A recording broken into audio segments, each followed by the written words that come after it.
Welcome to SST College of Arts and Commerce. This is SST Edupedia. Today I will be covering up the subject called business law.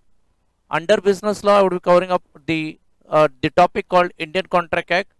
Under Indian Contract Act, I will be covering up the essential features of the contract. This is in first year BMS Sem 1. Under Indian Contract Act 1872, there are two main essential features, that is agreement and contract. An agreement is between the parties creating mutual obligation enforceable by law. The making of contract requires the mutual assent of two or more parties, one of them ordinarily making an offer and another person that is accepting that particular offer. If one of the party fails to keep the promise, the other parties is entitled to have a legal redress. Coming to that particular point, that is, a contract is also defined as an agreement which is enforceable by law. Under agreement, we require two parties, that is called proposal, and the other party, that is called acceptance. The person who proposes is called proposer, and the person who accepts that particular proposal is called acceptor. Now, covering up the essential features of a valid contract, one by one, is the first point is offer or a proposal. The second point is called acceptance. Consideration, that should be lawful. Consideration with a lawful object. Making you understand between the lawful object. Whenever a person enters into the agreement with the other parties, the object of the contract should be lawful. It should not be against the public policy. And the other part, that is called lawful consideration. The consideration, the money which has been obtained during the business transaction, it should be lawful consideration. It should not be against the law. Next point is the capacities of the parties to the contract. Mostly under Indian Contract Act, the parties who enter into the contract should be competent parties. The capacity in law is defined as the ability to understand the terms and conditions of the contract. That is called the capacity of the parties. The competent parties means what? The person should be major. He should understand the terms and conditions of the contract. He should not be lunatic. He should not be insane. He should not be insolvent or a bankrupt. The agreement which he enters into the contract should not be declared to be void. It should not be against the public policy. Further, all the agreement has to be in writing and all the agreement has to be registered. The registration has to be done under the Registration Act 1908. The next point is that under the essential features of the valid contract, there should be a legal relationship. Under legal relationship, there should be an intention between the parties to enter into the legal relationship. I would cite a case of Mrs. Balfour versus Mr. Balfour. In this case, the court held that the relationship between the husband and wife is a social relationship, but the relationship between the parties entering into the contract should be a legal relationship. So there is a difference between the contract between the husband and wife and the business relationship. The court says that the citation of the case is Balfour versus Balfour. The court clearly made you understand that the relationship by the person who enters into the contract should be a legal relationship apart from social relationship. The terms and the condition of the contract should be certain. Suppose if a person enters into the agreement, suppose an employer hires an employee, the agreement which has been given or the appointment letter which has been issued to the employee by the employer, in that particular statement is always there is the retirement age. That means there is a certainty of the terms. Further, in the appointment letter, they also mentions the date of the time of reporting to the office and the time of leaving the office. That is, the terms and conditions are being clearly specified. They also say that what is the post of that particular employee and what is the designation. The possibility of the performance. Possibility of the performance means every terms which is entered into the contract, there should be a chance or possibility of performance of the contract. Next one, all the contracts should be enforceable by the law and all the contracts should have a stamps as per the Stamping Act, and the registration should be according to the Registration Act 1908. Now, making you understand the terms, the each and every points which are discussed in the previous slide related to the proposal and acceptance. The legal definition of the proposal is that here, when a person signifies to another his willingness to do or abstain from doing anything with the view of obtaining the assent of that other such act or absentees is said to make a proposal. Means the person who makes a proposal should do some act, and based on the act of the proposer, the other person should act. Here I am giving the example. Sandhya offers to buy a car from Sona for rupees 10 lakhs. Here there is a specific offer.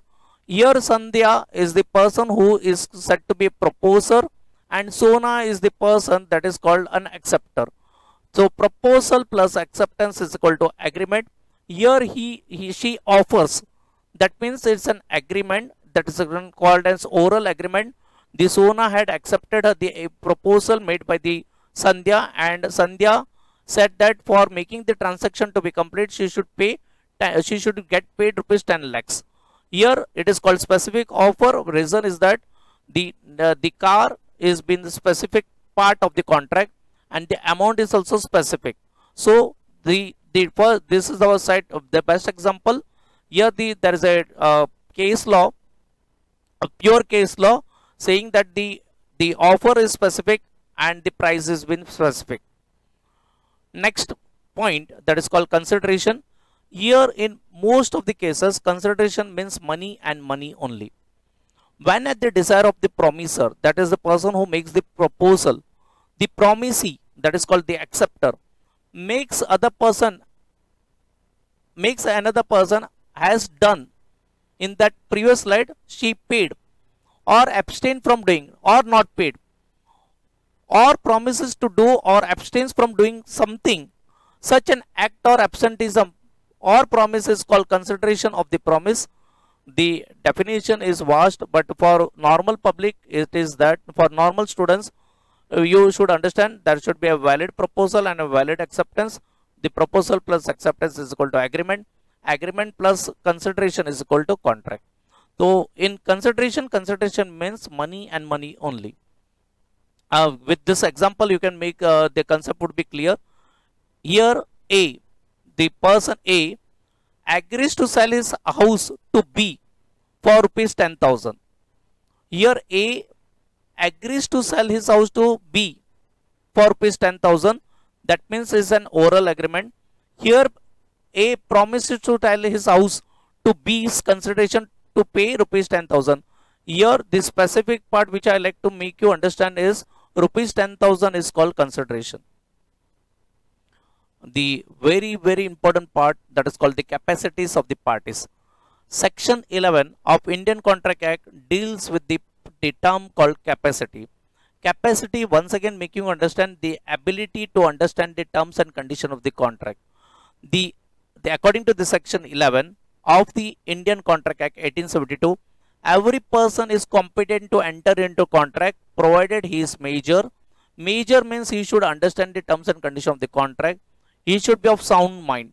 Suppose a person is sometimes sound and sometimes unsound, then if the person is sometimes sound and sometimes unsound, then the person when the person is in sound mind, he is only eligible to enter into contract. But suppose if the person is of unsound mind, he cannot enter into contract. Further, he should not be disqualified from entering into contract. The court says that these are the following categories of the peoples are disqualified from entering contract. So such persons cannot enter into contract for which he is a subject. They are giving you the example. Here he or she should not be lunatic or sound mind or not possess any disqualification from contracting by any law to which is a subject. So a person when he is unsound mind, suppose he is idiotic, lunatic or insane, so this type of category of the peoples are not allowed to enter into contract. Consent. The consent is an essential elements of the contract. That means the person should have a free consent. Parties to the contract must give a free consent. I'm making understand the two or more parties, two or more persons are said to be consent when they agree same things in same senses. Both the parties must agree upon the same thing in same senses. Here, the consent is said to be free when it is free from five elements, that is called coercion. Coercion means physical threat. The second element which should be free for the consent is called fraud. There should not be fraud element which is involved in consent. Next is called misrepresentation. That exception should be there, covered up under the contract, under the term called free consent. Fourth is mistake of law and mistake of fact, and last part is called undue influence. So making understand related to the terms called coercion. If one of the person says that I will kill that particular daughter of yours if you don't send this particular documents. So if he signs that particular document, that means he is signing on the document because of the coercion, that is called physical threat, which has been given to that person by that other person, that you please sign that document, otherwise you will kill the doctor. Your daughter would be killed. In that case, after few days, he can knock to the doors of the court and say that this is and my consent was not free because coercion was the element which was been enforced.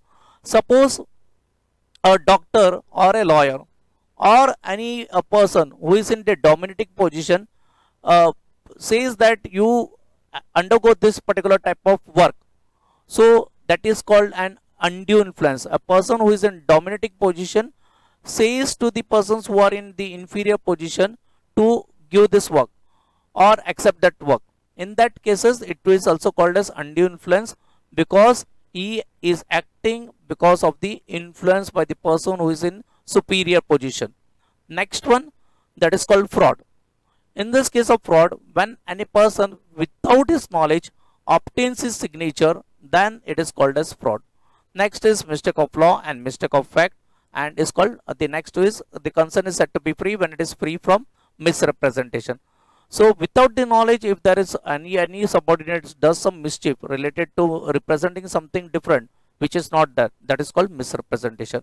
In that cases, if the superior authority signs based on the knowledge of the persons who are in subordinate position, then he can say to the court of law that this person had done the misrepresentation, I was not aware. Then the court will give them the justice. The agreement must not declare to be void. Here, a void agreement is not enforceable by law. What do you mean by void agreements? That means the person who is underage, who is lunatic, or who is not able to understand the terms and conditions of the contract. That is also called as a void agreement. That means the person, if he says that if he is major, but he turns out to be a minor, that type of agreement would be called as void. When one of the company signs a contract with the company who is located in the enemy country, that type of agreement is also called as void contract. The contract is signed by one of the party of that particular, suppose if it is India, we may say that the person of another country where our government says that the other country is an aligned enemy, then we cannot enter into contract. Then such type of agreement would be called as void agreements. Void agreements are not enforceable by law as they are opposed to the public policy, like agreement in restraint of trade. Suppose one company located in India wants to do the country with the neighboring, wants to do the business transaction with the company who is located in another country. That would be called as aligned enemy. That means that type of agreement would be restraining of trade. Next is agreement and restraint of marriage. If the elder members of the family says that to their children not to marry those persons who is not suitable to them, but if the children wants to marry to their of their choice, then that type of agreement would be called as agreement and restraint of marriage. Same thing would be agreement and restraint of legal proceedings. If someone says that I am sponsoring you, please file the case against that particular person, that type of agreement would be called as agreement and restraint of legal proceedings. Next one, all the agreements should be in writing and registered. Normally, when there is a partnership agreement, according to Indian Partnership Act 1932, If you see deep the amendments, normally in the court of law, the partnership agreement should be registered, then only the judgment would be better. Same thing applies in marriage, something applies when you buy a house. All the agreement has to be in writing. The next part is called registration. The registration should be as proper as per the law, as proper as to the Indian Stamping Act, or as per the Registration Act 1908. Here now, since we are into this particular era, into this pandemic situation, we say that online agreements are also been valid. Legal relationship, coming to the same thing once again, agreement which creates legal relationship or are capable of creating legal relationship or contract. Here an invitation by a friend for a dinner or for a cup of coffee, and later on he doesn't offer a dinner or he doesn't offer a cup of tea or a coffee, such type of relationship between the friend is called social relationship. But when you do the business, when you do something like making a profit, then that type of relationship is called a legal relationship. The court, as I said in my previous slides, that the well-known judgment is Balfour versus Balfour. The relationship between husband and wife or a friend is a social relationship, but whenever we do a business relationship, it is called a legal relationship. Making you understand with the example, an invitation to a dinner does not create any legal relationship, and therefore we cannot ask the other person to file a case against the other person. Certainty, all the terms of the contract should be certain. It should not be vague, it should not have double meaning, or it should not be inconsistent with the court of law. So the terms of the contract should be clear. The contracts which are vague cannot be enforced. That means in some part of the paragraph of the terms and conditions of the contract is something different, and the last part of the contract is something different. That means if they are having a double meaning, or if the contract is having something meaning which is not at all suitable to us, that type of terms are not acceptable into the court of law. The terms of the condition of the contract should be certain. Next one, the possibility of the performance. The contract is based on the impossibility of performance are not valid. The contract must be capable of performance. A promises to share 50% of the treasure if B creates the treasure by magic. You all know we cannot create the treasure by magic. So this type of performance is impossible, highly impossible. So this type of contract, if they enter between A and B, is not at all accepted by the court of law. Such agreements are incapable of performance and therefore are said to be void, enforceable by law. All the contract, if it is within the limits which has been laid down by the Constitution of India or by the Contract Act, if it is enforceable by law, then the court accepts it. A contract, in order to be valid, must be enforceable by law. Which elements distinguish between the agreement and a contract? The next part is called stamping and registration. The contract, in order to be valid, must be stamped. Stamped means what? Whenever you buy a house, you pay the stamp duty. That is called stamping. And in accordance with the state law, sometimes state law, the state, here in case Maharashtra, decides what should be the stamp duty for the house or any of the property of buying a vehicle, what amount we should pay for marriage registration, what amount we should pay for the registration of the societies, what amount we should pay for the registration of the companies. That is all decided by the state. Sometimes the central government interferes into it, and all the agreements should be registered. Registration has to be done purely at the registration office. Suppose if we register marriage, we have to go to the marriage registration office. If you want to register the society where you stay, then you have to go to the cooperative societies or the office of the registration of the cooperative societies.